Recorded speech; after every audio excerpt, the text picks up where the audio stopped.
Hello, and done, and today we are looking through the hot posts from us/ProRevenge. In today's first story, someone doesn't want to pay, so P makes them a cake with a surprise. So, I'm a 17-year-old web dev who can make basic websites and stuff to earn money for video games. The job's pretty easy for the pay. I get picked up by some local bakery so people could pre-order cakes and stuff online. Took a few hours to puke out a functional back-end and a day to make it all pretty, thanks Bootstrap. I had agreed for a $700, basically $10, which is insanely cheap even for India. But all I need is video game money, so I'm good with that. When I'm done with the job, they needed to purchase the domains and a server, which I explicitly told them you pay me 10, and use another 10 to buy a domain and 5 to rent servers. Total is $25. They give me $15 so I could set their stuff up. Once the website was fully operational, I asked for my money. But apparently they didn't want to pay because if I wasn't hosting the server anyways. Why do I need compensation? No.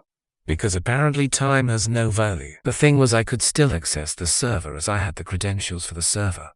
So I go home, log in and make one tiny change. The way the website works is that there's a customer page which shows you your orders and there's a page for the store owners to see orders. Payments. Here's what I did.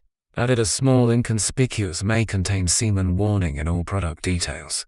In the page where it shows you order confirmations to the customer, some options are changed with semen, so like semen frosting one by random. The website went down in about a week and they're back selling on Facebook lol. Guessing someone complained or something. In tonight's second story, a P gets revenge when the job is done. A few years after I started my business, I was asked to clean up and optimize a number of PCs in multiple locations, as well as set up some forms and templates for a new client who owned a local restaurant. The work, all labor apart from a little travel, was performed over the space of a month due to scheduling conflicts and school holidays, but on completing the last of it, the client confirmed verbally that he was happy with all I'd done, and to go ahead and send an invoice. I duly mailed an invoice for a sum just in excess of PS400. I waited for payment. Never heard anything. Sent reminder emails. Called and left messages. But no response. Eventually a couple of busy months had passed and I met the client by chance in the local supermarket. On asking why he'd not paid or been in touch, he said that all the PCs were as bad as they had been before I'd started, and that he had tried to contact me with no success, as my landline and mobile phone had caller display as well as answering services. There had been no emails. I knew the latter was BS, and as any PC user knows, a system can easily go back to pot if the user bad habits don't change. So I contacted a local debt collector, gave him the details, printouts of my call logs and post-invoicing emails, and he took them to the restaurateur. On his return, his words were he's not disputing the invoice. He's saying that the work wasn't done right, so it's his word against yours. I queried if it was worth taking the guy to small claims. To which the debt collector said even if you could prove he confirmed he was satisfied with the work, they might insist you get his computers back to their per-invoice state again. Do you really want to spend more time doing that? Of course the answer was no, so I stewed it over in my mind and came up with a plan. At this point it was late November, so creating 2 throwaway email accounts in female names, I got in touch with the restaurant to book a large party for Valentine's night the following February. I put it down as my husband's Supra's 40th birthday party. Confirmed that my husband's sister, and get her in the message with the other throwaway, couldn't make the journey north, but would happily pay the PS10 head deposit as her share towards the night. Of course, as time went on the ideas grew arms and legs. The numbers attending increased, until the owner suggested he'd reserve the whole restaurant for the evening, and they'd happily arrange the seating to suit us. But could I ensure the deposit was sorted ASAP, please? Of course I confirmed that the sister was a scatterbrain and that I'd ensure the cheeky was with him very soon. He emailed the sister using the address and she confirmed it had been posted. To keep him on side, I asked for a proposed menu in advance so that I could send it to all the attendees for pre-ordering. Naturally they were delighted that they'd know this as it makes their life much easier. Consequently the numbers for all 3 courses were emailed in, with a few fussy eater variables thrown in for good measure. Needless to say, by the beginning of February he was getting quite antsy about there being no sign of the deposit. But I reassured him that the sister's Chica must have been lost in the post, so she'd send another by special delivery, if they could ensure someone was there to sign for it.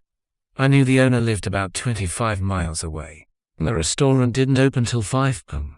So he'd have to come in very early and hang around waiting for it. A week before day, and he'd obviously had enough. He emailed in a spat saying they'd turned away numerous inquiries, had no deposit, and could no longer hold back on taking other bookings. This time I didn't bother replying. My part was done. My wife at the time and I were booked in at another restaurant close by for our own Valentine's meal, after which we took a walk past the restaurateur's business premises to seize 2 cars in their parking lot, one of which was his. I'm not sure how much he must have lost out on that night, but knowing his prices, I'd bet it was significantly more than the PS400 plus I'd invoiced him. Of course, lessons were learned by me too. Get written or emailed confirmation of job satisfaction for one. Not letting new clients go unbilled for too long was another. Naturally, I had no hesitation letting on sundry know how he behaved either. So he was blacklisted, or forced to pay up front for any work, by 18 other professionals I knew locally. In the third story, someone threatens to kill OP and they get revenge. Evening Reddit. Apologies for the length of this in advance, but Bill shaky I am not, so I'll most likely go off on a tangent a lot. Possibly constantly, actually. This particular story has just come to a head today, largely thanks to the persistently predictable actions of this story's antagonist, who we'll call Fuckhead, because that's what he is. Around a year ago-ish I moved into a new apartment. Not in a great part of the city, but could be considered bang average.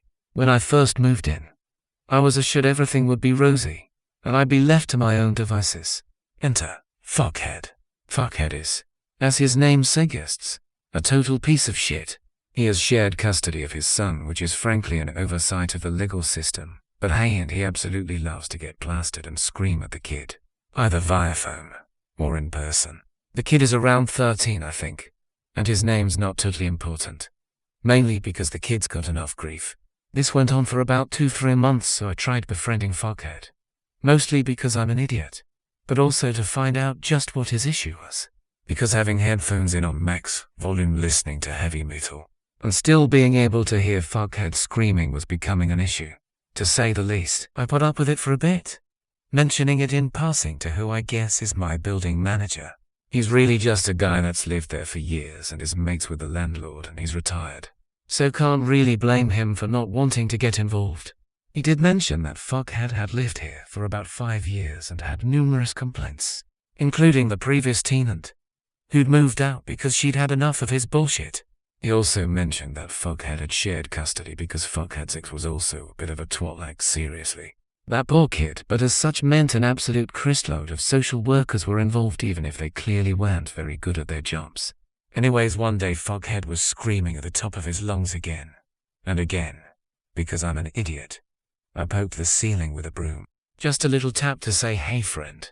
Just a quick polite note to tell you that THEWHULEFUCK-INGNEIGHBAURHUDCUANHEARYU, which was greeted by 5 thuds that sounded like Fuckhead was about to bust clean through the ceiling. This naturally pissed me off, so I knocked his door, and he simply opened it and told me to fuck off. Fair enough, I thought, as I frankly had better shit to do, so I went for a walk. Upon return, Fuckhead is putting his bins out and starts to give me grief, which I returned in kind, causing him to square up to me and threaten to kill me. I held my ground and he started going on about respect and shit man, really, and told me he held all the cards and there was nothing I could do. Unfortunate, but I simply said if that's how you wanna be, then that's how it is, and left him to have his little bitch fit outside. First call was to the police, who took it surprisingly seriously. They came out within an hour, and we sat in the Panda car and discussed ALL of Fuckhead's transgressions, a lot of which I had recorded, mainly to WhatsApp to my friends like, hey, dickhead is at it again. They took a statement, said there was likely nothing they could do, but they might investigate Fuckhead on account of the child abuse and the social worker in place. I then asked them if evidence would help, and they replied it'd save them a lot of time if I could get some, but would need to be recent. Last 3 months, ok. Sure, they say, but 3 months is a long time, and he might have changed. No, Rapolosimon officer. I mean covering the last 3 months. Excited he was, to say the least.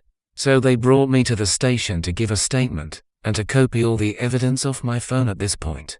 Big shout out to old phones and removable SD cards, as I really didn't want to explain my main collection. They spent the next 2, maybe 3 months investigating fuckhead, as there's a lot of banging to be heard in the videos, which I can only assume is fuckhead assuming his final fuckhead form. A few months go by and I'm seeing a lot of OPA and I'm a MADIATELY. DONOTIGNORE type letters arriving in fuckhead's name, which I think might be off the social workers, but not sure. I do feel particularly bad about this bit, as being a violently abusive alcoholic, he's not quite smart enough to realize it's me that's making his life suck, because the social are on him like a skid mark on a toilet, and he's just screaming at his kid even more because he thinks the kid has grassed him up. Eventually the police have everything in place and serve him with some sort of behavioral order, or some shit like that, which frankly wasn't a whole lot, but that was more an imperative for the meal the social were about to make. Yesterday, armed with a bunch of evidence, a bunch of people, 2 uniformed officers and my landlord, they arrived at his flat, partly because that's the only time my landlord had free, and probably partly because today pay for cops and social workers must be fairly decent. Also partly because he has his kid on weekends. Actually probably the main reason, now that I think about it. Since fuckhead has the kind of voice that makes Brian Blessed sound like a cross between a mime and a church mouse, they can hear everything immediately. They go up into the tight hallways, which is kinda funny because they're all trying to social distance. So it kinda looks like they're queuing up to give fuckhead a blocking. In true British fashion, ended with fuckhead being lead away in suffs. Because of course he fought back. The guy's a fuckhead.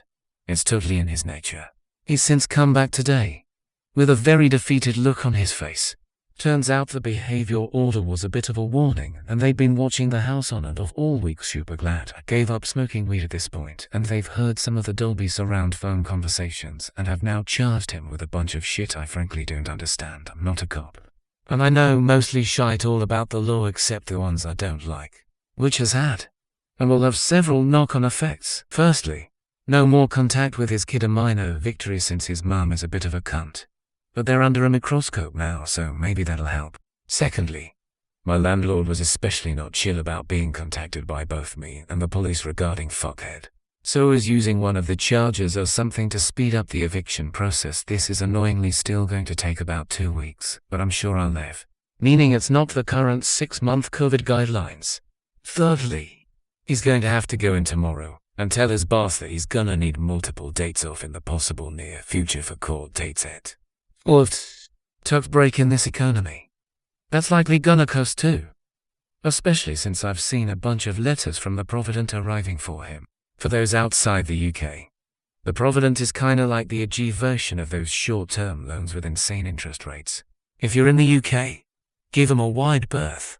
All this could have been avoided had fuckhead just not been, well, a fuckhead. At least in 2 weeks or so I might be able to have a decent night's sleep if it's not ruined by a 2am ambulance sirens or that Sashal with a 3-inch exhaust on his Civic. Might be time for me to move. Actually, a guy threatens to kill me, and I use his own mile-wide arsehole streak to ruin his life. Edit. Holy shit, this picked up some interest. Cheers for all the nice comments and the awards.